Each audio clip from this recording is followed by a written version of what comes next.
There is a place that is spoken about only in whispers, a dark area that spawns the beginnings of urban legends, a place where anything can happen and usually does. During the light of day, it hides just outside of view, but when the sun goes down, spirits, creatures of the night, roam free, and things do go bump in the night. It is in every state and every country, and there is no escaping it, no matter how safe you feel behind your locked doors and latched windows. So we invite you to turn down the lights and turn up your radio while we join Dave Schrader and Tim Dennis, your hosts, on a journey into the darkness on the edge of town. Good evening and welcome to another edition of The Darkness on the Edge of Town. Our guest this evening is Patrick Burns. He's the founder and director of the Atlanta era-based Ghost Hounds Paranormal Investigators Network and has been cast to appear in Court TV's upcoming documentary series, Haunting Evidence. 2 pilot episodes were actually filmed and premiered in late 2005. Production on the series resumed this past February, and the series is slated to premiere on the popular cable network in June of 2006. Haunting Evidence will document a team of 3 paranormal investigators as they visit crime scenes of unsolved homicides and missing person files around the United States. The mission of the program, as one cast member stated, will be to slightly warm up otherwise cold cases. We'd like to welcome to the show this evening Mr. Patrick Burns. Thank you for joining us, Patrick. Well, thank you for having me. I appreciate you coming on with us this evening. Sounds like you got kind of a cool show coming out here on the Court TV show. Yeah, it's a little bit interesting. It's a little bit different from anything that I've done before in paranormal research, in that we actually have a poignant objective to this show. Now, you've done 2 episodes prior that were they hour-long episodes that aired? They're actually half-hour episodes. Okay, and will the series continue to be a half-an-hour episode? It will be. And, a few people that have seen the original pilots were like, boy, I really like the show, but I wish it was more. I respectfully disagree. I think that the program at 30 minutes is just the right length. It sort of, grips you from the get-go and never really lets you go for that 30 minutes that the show runs. So a 30-minute time slot for the program seems to be ideal. Now, with the show that you're doing, I don't know how much information you can give us about the show without giving too much away, but you're going to different cold case sites, essentially. Are you going to be doing things with famous cold case sites, perhaps like Robert Crane's murder? Well, we haven't done anything with the Crane case yet. To date, the most high-profile case that we have worked was the missing District Attorney Ray Grieker in Pennsylvania. And he went missing just over a year ago. I believe it was a year ago this past March, if I'm not mistaken. And it's still, still a cold case. It's still technically a missing persons case, although there's little to perpetuate the belief that he might still be alive. Just about everybody involved in the case believes that he's no longer with us, and John and Carla, our 2 sensitives, agreed as well. They don't think that Ray is with us any longer. Now that's Carla Barron, correct? Yes, Carla Barron and John J. Oliver. Okay. Why don't you give us a breakdown real quickly of exactly who's involved in the show and what their roles in the show is, Sure. and kind of tell us about it that way. Yeah, obviously, again, myself, Patrick Burns. I'm a paranormal investigator. I work alongside our 2 sensitives in the cases, sort of gathering facts as we go along and trickling details of the cases out to John and Carla as the show progresses. We try to bring them into these cases as cold as possible. That's not always possible because some of the cases that we work are a little bit higher profile. They do get a little bit more press coverage, and unless John and Carla were living on Mars for the last 5 years, they're certainly going to know some details about some of these cases. But essentially, we try to bring them in as cold as possible to the cases. Again, we're working in the program with 2 sensitives. Carla Barron is our psychic profiler, and John J. Oliver is our medium. And they both have vastly different ways that they go about interpreting these cases and getting additional details for these cases. It's really quite fascinating to work alongside the two of them and watch them do their interpretations of what they believe happened in these cases. Now, you've done what were the first two cases that you guys were able to cover, since a lot of us missed that show? Yes, the first two cases, our first pilot took place in Shenandoah National Park in Virginia, and this was I believe about a 10-year-old case revolving around two hikers, two women in their 20s that met an untimely demise while they were on a camping trip in the national forest. And the second pilot we did was actually a case that I had presented to Court TV to do. A good friend of mine named Sherry works for a family, the Baker family here in Georgia, and they unfortunately lost their daughter, who was a first-year law student at the University of Georgia, to a murder in 2001. And she had mentioned to me that it was still a cold case, and light bulbs sort of went off in my head at that moment. And I said, "What do you think her family might be receptive to us possibly doing a haunting evidence episode?" And she said, I'm sure that they will. They're trying to get as much press as they can for their daughter's case." And I said, "Well, don't make them any promises. Just suggest it to them, see what they say." And they were very receptive to the idea. I approached Court TV with some of the details of the case, and next thing you know, 5 weeks later, we were in Athens filming the second pilot. Great. Yeah. Now, with the cases that you've been filming, have you been able to help resolve or solve a case at this point? Not yet. Okay. We did our two pilots, of course, which aired in December of 2005. We resumed production earlier this year, and we have 9 episodes total, including the two pilots that are going to comprise our first season. But are you giving them new information that they can start to look into? Yes, the authorities in several of the cases that we've worked were extremely interested in some of the details that John and Carla were disclosing and coming back with. Obviously, with these being open cases, they weren't at liberty to discuss it with everyone, but I do believe that John and Carla were both independently consulted by authorities after filming had concluded in at least a few of the episodes that we did. Well, if you can maybe tell us just a little bit about what you do and everything, your part. Now, you're a paranormal investigator.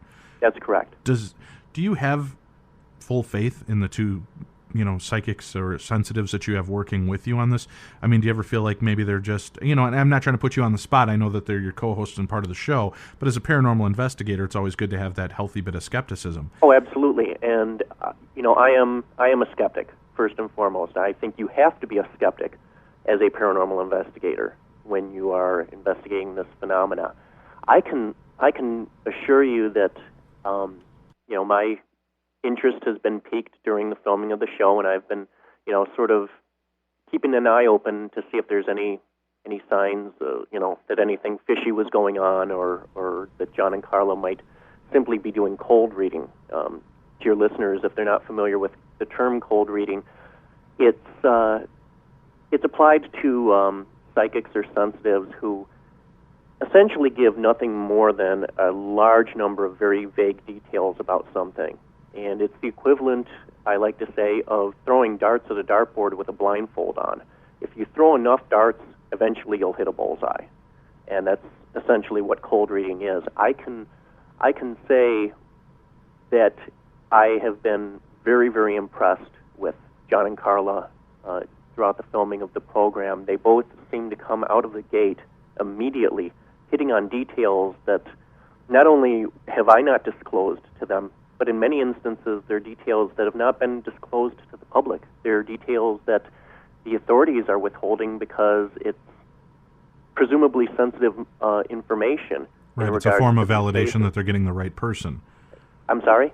Usually they hold back something that's important to the case so that they have validation when they bust the person so that they can actually prove that. Right, okay. And these are still open cases, so the authorities are not usually forthcoming with all the details. There's specifics that they want to keep to themselves, as you said, and you know, in hopes that someday, if they catch the people that are responsible for these crimes, you know, they may be able to use this against them in the courts. So they're kind of tight-lipped in most of these cases as to how much they will tell us. But I know that there have been a couple of instances where their interest has been piqued, and they wanted to speak with John and Carla off camera as well.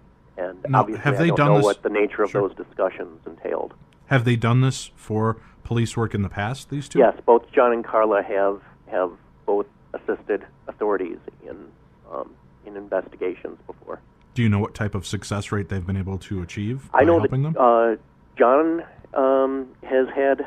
I can't cite specific cases that they have worked, but I know that John and Carla both have, numerous cases where they've assisted with the authorities, and presumably have had a decent success rate. Okay. Yeah, And- I can't cite the specific cases.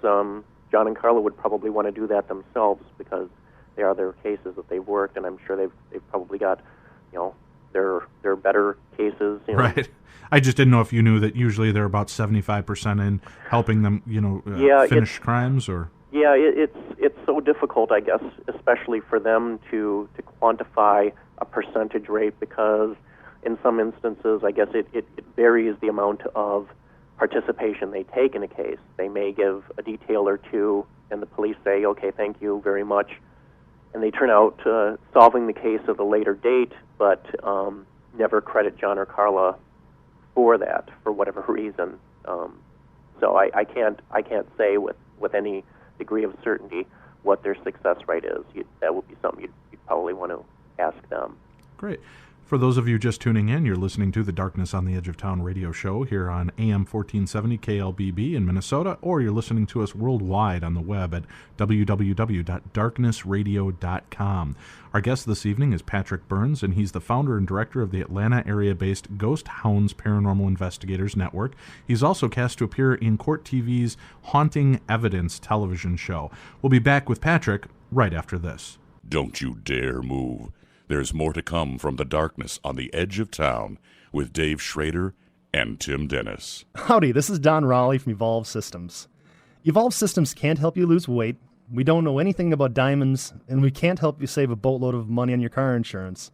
What we can do is help you with your merchant processing.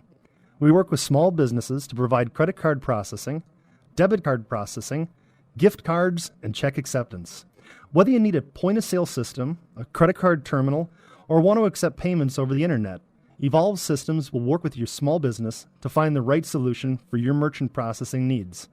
Ask us how you can get a free copy of QuickBooks 2006.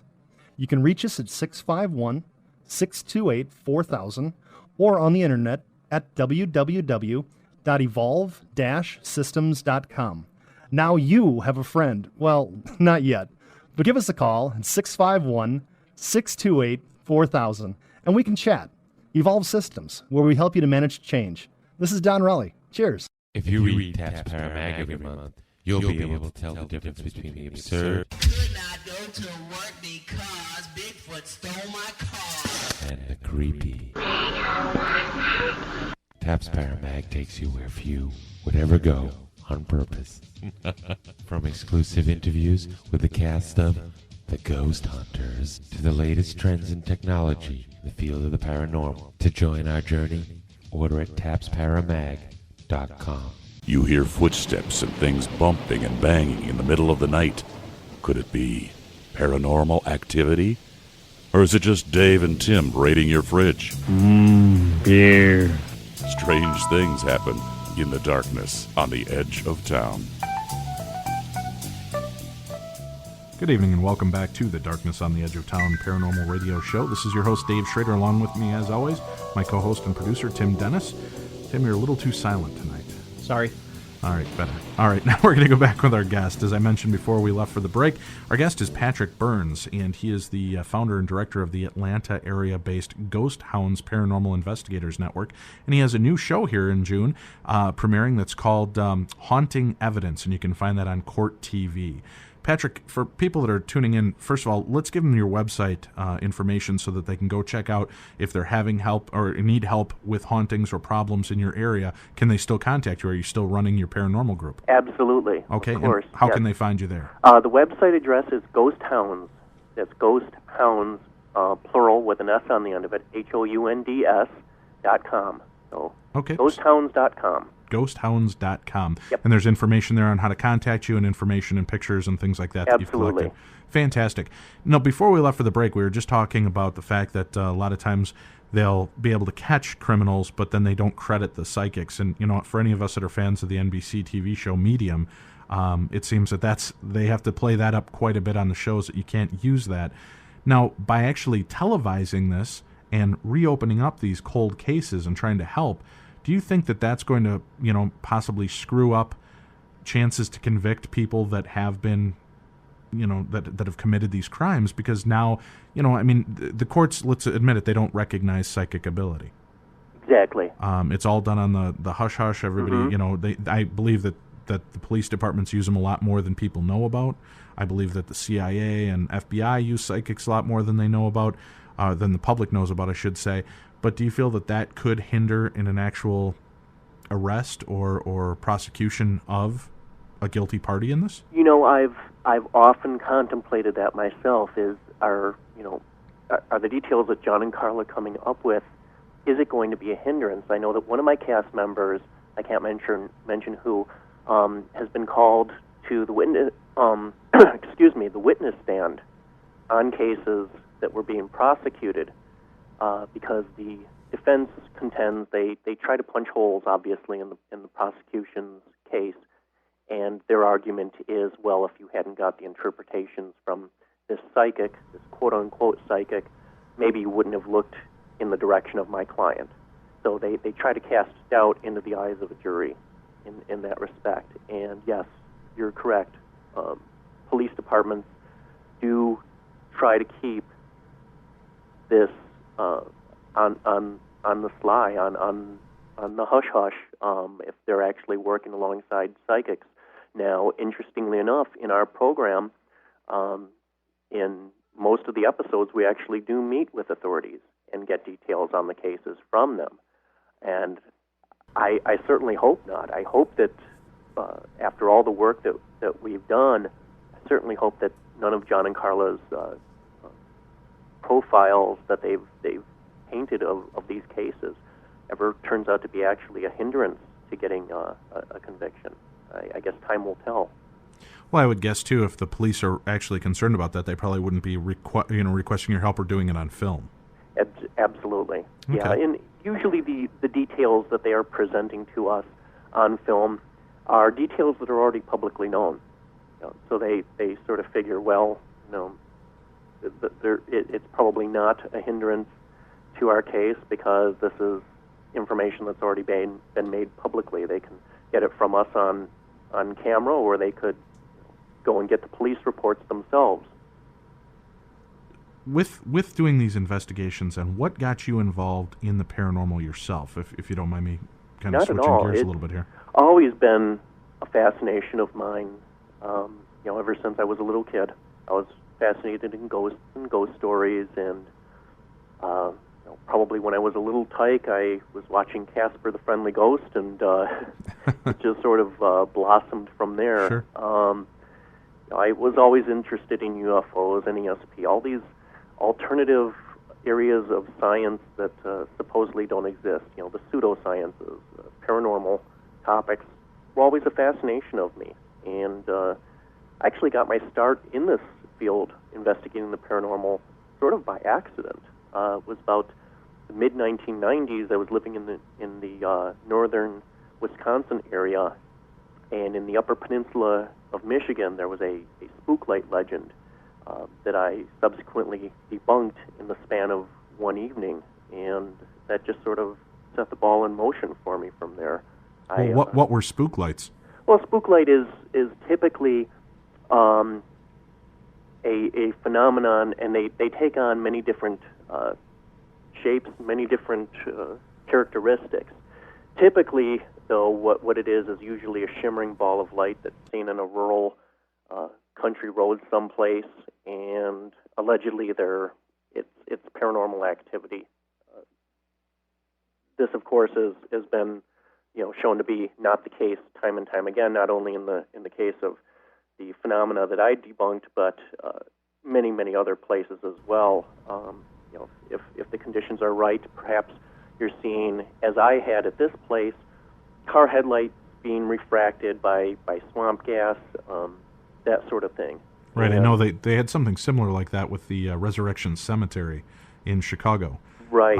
Where they were seeing what appeared to be darting lights zipping through there, and people would stop, and what it was the headlights actually refracting off of the shiny headstones. Sure. Yeah. And they'd reflect off and look like it was something running down the aisle. Exactly. I've witnessed that many times in cemeteries. If you have a polished marble base on a tombstone, it can reflect headlights, and yeah, if the circumstances are right, it can look very, very mysterious. And that's the thing, is most of these so-called spook lights, upon further investigation, prove to be nothing more than a case of mistaken identification. Usually, very, very normal, very man-made phenomena when they occur. So you started, at what age did you actually begin investigating the paranormal then? I mean, it sounded like you did research and reading quite a bit growing up. Yes, yeah, I was trying to, gather everything I could, reading up on it as I was growing up. Of course, back then, that was before the World Wide Web, and the number of titles... Wait, you mean there was a time before the World Wide Web? Hard to believe. Time before the World Wide Web, and well, I guess Al Gore did have to create it, cell phones, and everything we take for granted these days. We're talking about way back in the 1970s and early 1980s. The number of titles in print on ghosts and hauntings was sorely lacking at that time. There was just really very little information. And most of them were by Hans Holzer. Oh, Hans Holzer, yes. Right. My mentor, who I actually had the pleasure of meeting about a month ago in New York City. Oh, awesome. Yeah, he invited us over to his apartment, and we conducted an interview with him, an exclusive interview that we're going to present at our Ghost Conference, Ghost Stock, later this year. Great. Why don't you tell us a little bit about Ghost Stock, too, for people that are listening in? Absolutely. Ghost Stock is a paranormal investigators conference that we hold in Savannah, Georgia. It's held twice annually. We do a spring or winter conference, and then we do one in late summer, early autumn. And Ghost Stock 3, which is our conference coming up, will be held from September 29th through October 1st in Savannah, Georgia. And if people are interested in getting details on the conference, they can find out more information about it at ghoststock.com. That's GHOSTOCK.com. Fantastic. Yeah. What's the cost to attend something like this? We're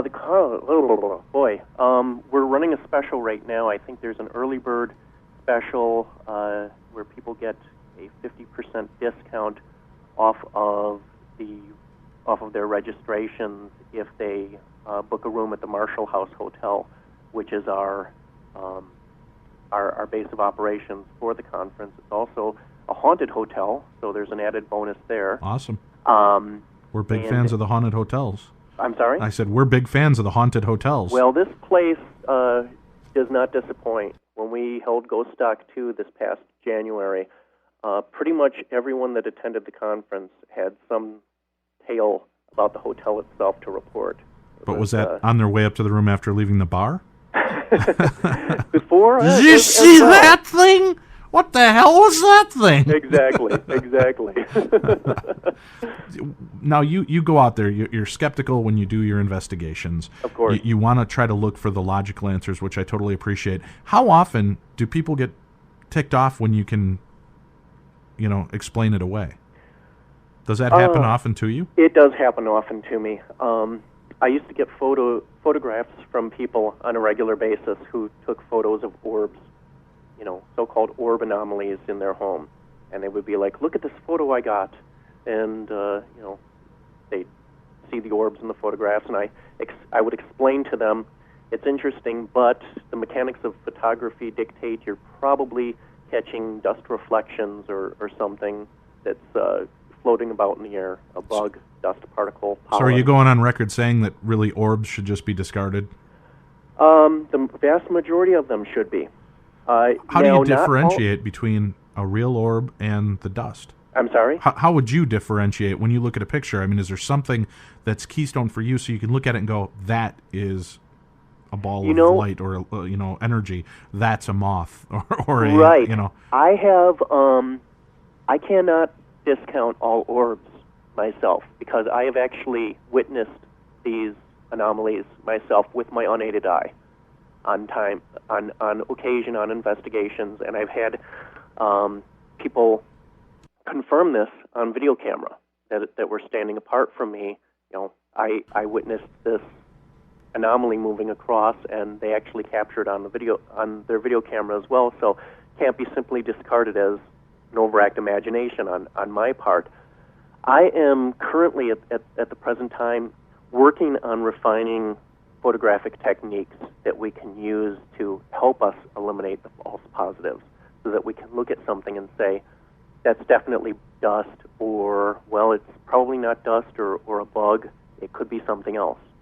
You know what's really interesting? I absolutely hate orbs. Tim and I are just not fans of orbs in any way, shape, or form because it's so, I don't know, because there are just so many problems that can cause orb activity. Absolutely. I'll tell you, it's overwhelming, and I think the overwhelming number of photographs with orbs in them do show nothing but dust.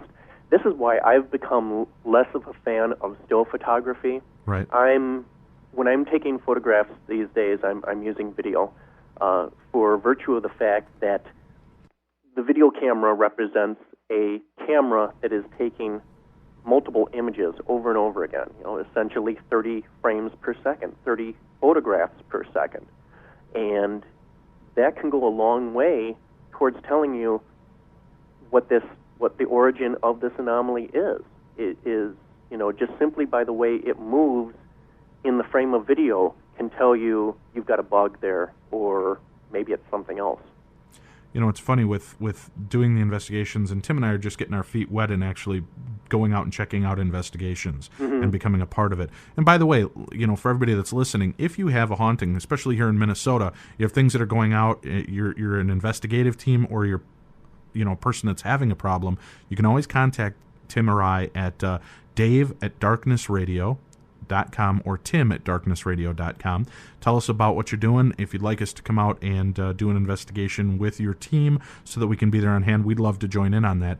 But one of the things I found really interesting with these orb activity, as I said, we're not a big fan. One of our friends of the show here, Chris Fleming, who's the host of the TV show Dead Famous on the Biography channel. Absolutely. I had the opportunity to kind of hang out with him for a few days, and we were talking about orbs. And what I really found interesting was I took all these pictures while we were out there doing this investigation. No orb activity except in every picture he's in.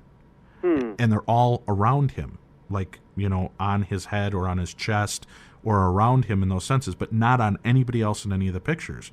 And he actually showed me pictures where he would call out and say, manifest yourself here in front of me, and you'd see an orb appear in front of his chest. Yeah. And it was really strange stuff, and it didn't have that dust kind of smiley face that Sure. So that that was intriguing to me. Yeah, one of the things in orb photographs that really intrigues me is when you have an orb that is partially obscured by an object, where maybe it's peeking around a tree, or it's half obscured by a gravestone. Those to me are a lot more interesting because it's showing that there's depth to this object, that there's the object is at least as far away as that gravestone. So you can basically rule out dust particles at that point. Those types of photographs, though, are pretty rare. Yeah, definitely, and that's why I thought this was so funny. I actually attended the Penn State conference in October of last year, and I've gone through my pictures. I never get orb pictures ever. Really?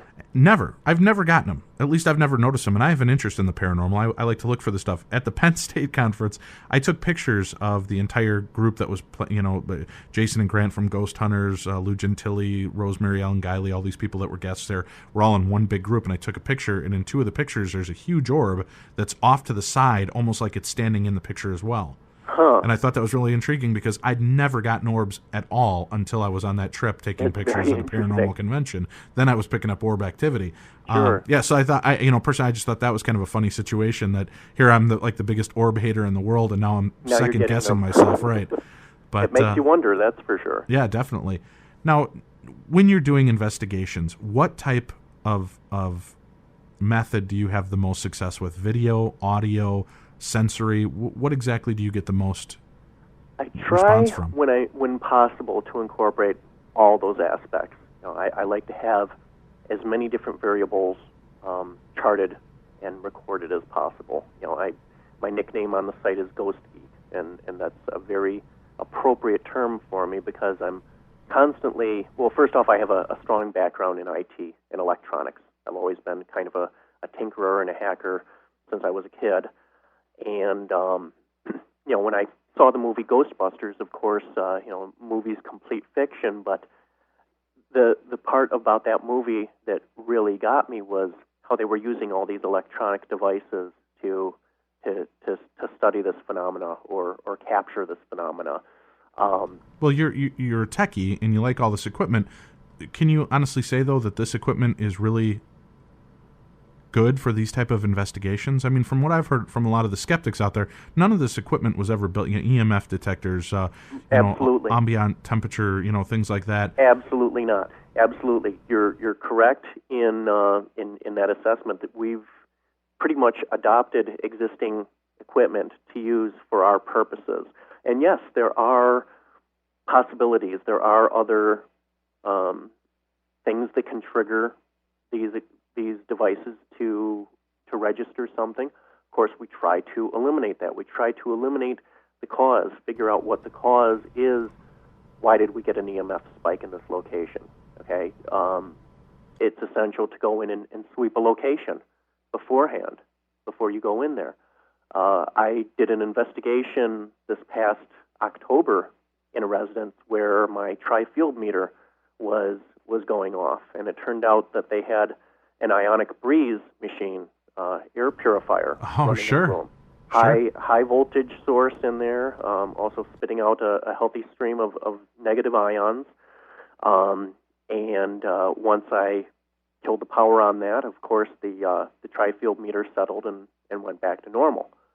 So, you always have to try to rule out what might be triggering activity. And even if you can't, I stress this over and over again, your investigation results are always going to be inconclusive, at best. The best you can say is, we registered some strange spikes on our EMF detectors in this location, and we were not able to determine a man-made source that could have possibly been triggering this. So you do recommend still using the equipment, but using it in conjunction with feelings, photograph, audio, video, all those things yes, as well? Yes, many different variables. As many different mediums as you can possibly incorporate. It makes for a stronger case. Obviously, if you're getting activity on multiple pieces of equipment simultaneously, then maybe something is going on there. Maybe you have a stronger case.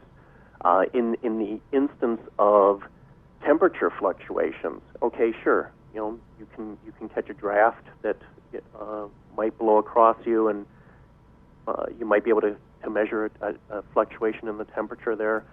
But when you're seeing temperature drops of 10 to 30 degrees in a location, and a temperature sensor that's another 5 feet away from you isn't registering anything, a highly localized drop in temperature in that one location, it's very interesting to me, and it might indicate that something's going on there. Definitely.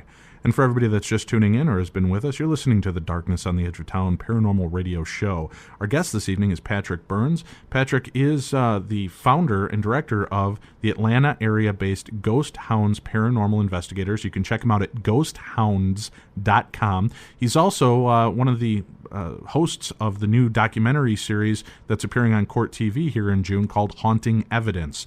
We'll be back with Patrick and more about his experiences right after this. Once you have seen Dave and Tim in the light, you'll understand why we must return to the darkness on the edge of town. Stay tuned. There is more to come. If you read Taps Paramag every month, you'll be able to tell the difference between the absurd Could not go to work because Bigfoot stole my car. and the creepy. Taps Paramag takes you where few would ever go on purpose. From exclusive interviews with the cast of The Ghost Hunters to the latest trends in technology in the field of the paranormal. To join our journey, order at tapsparamag.com.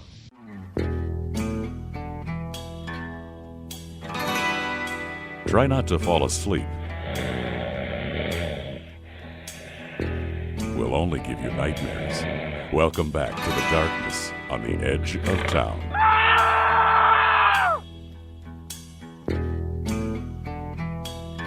Good evening and welcome back to the Darkness on the Edge of Town radio show. This is your host, Dave Schrader, along with me, Tim Dennis. Our guest this evening for the first hour is Patrick Burns. He's the founder and director of the Atlanta area-based Ghost Hounds Paranormal Investigations Network.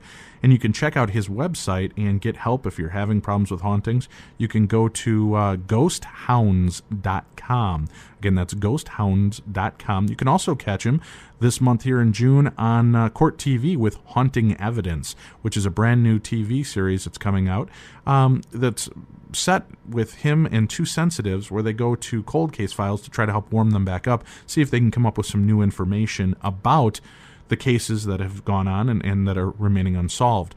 Patrick Burns is our guest. We welcome you back to the show. Thank you for joining us, Patrick. Well, thank you for having me. Now, before we went to break, we were talking about all different aspects of the paranormal, your investigative techniques and things that, you can use and not. So many people are skeptical out there. You brought up to me during a break here about skeptics and cynics, and that was a really good point. Why don't you go ahead and explain to us what your theory is between the two, and we'll kind of discuss that and flesh it out. Sure. Well, a lot of people approach this from a skeptical point of view, and I think that is imperative. In investigation of anything, you have to go in with an open mind. A lot of times people mistake the identity between a cynic and a skeptic, okay? And when we're talking about a cynic, the cynic is somebody who has already made up their mind. Their eyes are closed. They dismiss what we're doing as just complete nonsense. And unfortunately, in many instances, their voice can be the loudest. There are a number of high-profile people out there that purport to be skeptics, but they're not in the true definition of the word. If you look up the definition of a cynic and then the definition of a skeptic, you can differentiate the two by a single word. The cynic dismisses everything, and the skeptic questions everything. Okay, so there's a huge difference there. You really have to approach this, I think, this field of investigation, sitting on the middle of the fence. You have to be open to all possibilities. It's interesting that you mentioned that because, we had the amazing James Randi, on a few months ago, or last month, rather, with Lou Gentili talking about the $1 Million Paranormal Challenge that's going on.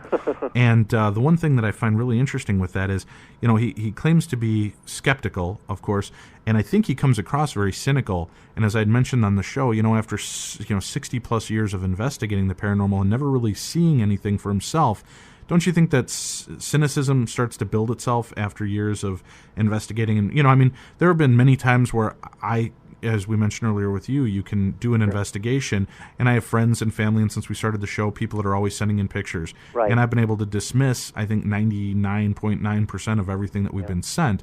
You start to get cynical. There are times that I look at Tim, and I came into this the believer. I'm the Mulder, he's the Scully of the whole show, and he just doesn't look as good in the black skirts. As far as you know. That's right. Yeah. But, there are times I look at him and I go, you know what, man, I just don't know what I know anymore. I don't know if I believe in the paranormal. Because there's not, I've seen, and I've had experiences actually happen to me. Yeah, and as have I. And I still approach this with an open mind. And you saying that, I don't know, still shows me that you're on the fence about it. I have a few problems with James Randi, okay? Number one, he's got this $1 million prize that he's, been touting for the last 30-some years. Right. Which, he is quite proud of the fact that nobody to this date has claimed the prize, that nobody has demonstrated paranormal activity, paranormal abilities. If you actually go through and read the rules on that, they're kind of sketchy. There's a number of sticking points on it, and I believe in some instances the ability for them to sort of move the goalposts. And where psychics are concerned, I'm actually willing to give them quite a bit of wiggle room. I don't think psychic ability is as black and white as flipping a coin. Okay, if you have these abilities, you should be right, by law of average, more than 51% of the time. When you're dealing with people giving details on a crime, it becomes very, very complex. And the fact that they get any of the details right is impressive. When they can profile a person that they believe did these crimes, and turns out that the sketch is, virtually identical to the person that they actually arrest in this. Or when a psychic actually gives details on to the police where they believe a body might be discovered. That's very, very compelling evidence to me. It's very, very, very interesting. And there have been a number of instances where psychics have given details to the authorities, and the authorities have actually turned around and arrested them. They said, there's no way that this person is getting all of this information by clairvoyant means, Right, right. We've got our man here or woman here, book them, Yes. And of course, later on they've had to wipe the egg from their face and say, sorry, you were just freaking us out with the number of details that you were coming up with. James Randi's organization, and this isn't a knock against James Randi, because I do appreciate the work that he's done. There are a large number of people in this field that are charlatans, and they deserve to be exposed, okay? But the problem is, James Randi's organization, their emblem is a flying pig, okay? If that doesn't indicate severe bias from the get-go, I don't know what does. Well, though, I've had the opportunity of hearing a lot of the psychics and mediums out there, and even people that I've been really impressed with. And, I have a hard time taking their side on some of the stuff. I've talked to, I've read everything on James Randi's site. I've had James Randi on the show and have had a chance to discuss things with him over the phone. He comes off as a really good guy. I think he gets kind of a bum rap on a lot of this stuff because so many people, it's a lot easier to hate the guy than it is to like him. Let's face it. But with, psychic ability, one of the things I just don't get is so many of these people are like, well, I don't need to prove anything to him. Well, then quit whining about it. Right. If you don't feel you have anything to prove it, then don't prove it, but don't sit here and bellyache about how he's so unfair and uncool about everything. Absolutely. Because, Absolutely, as I mentioned on the show with him, personally, if I hated him as much as everybody else claims to hate him and I had these abilities, he'd be the first guy I'd go knock out and take his $1 million. Right. I would go prove to him beyond a shadow of a doubt that I could do these things. And I don't get the people like Sylvia Brown who click their nails and pop their gum and roll their eyes at people and then say, I don't need to prove him. He's not of God. Or let's get to the point. The fact of the matter is, put him in his place, shut him up, and let's open up. Because if you can go and do this and beat the skeptic and show him, then I think the whole world starts to open up a little bit more and realize there is something going on, and it validates the whole paranormal community. Well, there's a couple of points I want to make about that. Number one, I wonder if the presence of a cynic doesn't sort of have a an annulment effect on paranormal activity? Does belief, or at least open to the possibility, being open to the possibility, is that a prerequisite for this? If somebody is in your midst that says, "Oh, I don't believe it's all a bunch of baloney," does that possibly have an annulment effect on the activity? Is it enough to sort of overwhelm it and drown it out? You know what's really interesting with that theory? We had a gentleman who's a very gifted psychic and medium. His name is Robert Baca. Mm-hmm. And for people interested in readings, they can check him out at voicesfromheaven.com. Robert really impressed us when we did our initial interview with him. He locked into Tim, my co-host here, and did a reading for him that was unreal. He didn't even know I had a co-host. He didn't even know anything about it until we did the little pre-interview, and we recorded the entire thing. Right. It was just unreal what he was able to do. Yeah. Where is that coming from? Exactly. But then when we had him on the radio show, we actually had one of the people live in the studio that wanted a reading. And she was of the belief that this is from the devil, and she's worried and she was scared for her soul. Sure. So Tim and I said, well, would you like to, we'll say a prayer of protection together. She said, yeah, that'd be great. So we all bowed our heads, and I said a prayer of protection. He hit some stuff for the first two callers. He couldn't get anything for this woman at all. But what was funny is the one girl that was in our office here, who is the phone girl for us, Robin, who we're waving to over through the window, she actually was being read. Quite a bit of the information that was coming through at that point was for her, and I thought it was funny that everybody that was shielded in that office with a quote-unquote prayer, right, or prayer of protection, it couldn't get through, but the one girl who is not part of that circle, he was picking up on her. So I do think that there is some validation point to that, but I also think that, if it's happening and it's real, it'd be like saying, well, just because I don't believe that truck can hurt me if it hit me, I'll stand here and just let it... Exactly. It's got to still happen, even if you're not a believer. Yeah, if we're talking about energy on the level of where psychic and paranormal phenomena occurs, it's got to be very, very feeble amounts of energy. And indeed, when our EMF detectors go off, they're detecting minute fluctuations in the Earth's magnetic field, or the static electrical field in the case of a tri-field meter. So, does it really take that much energy to sort of drown this out and and jam it to a degree? There was one last point that I wanted to make in regards to the cynics out there, such as Randy. They're arrogant a lot of the time. Sure. They really are. And there's an old saying that goes, you catch more flies with honey than you do with vinegar. If they really cared about their movement, a lot of these guys fancy themselves to be stand-up comedians or something, and let's make fun of the silly ghost hunters, let's make fun of the silly psychics, and ridicule them. And are they really doing the whole skeptical movement? Are they doing them credit in being arrogant like this? I think that that they would, their argument would be heard a lot more clearly and accepted by a lot more people if maybe they were a little bit more professional in the way they come off sometimes. I mean, Randy can be very professional. As you said, he can be a very nice guy. Mm-hmm. I've never spoken with the man personally myself.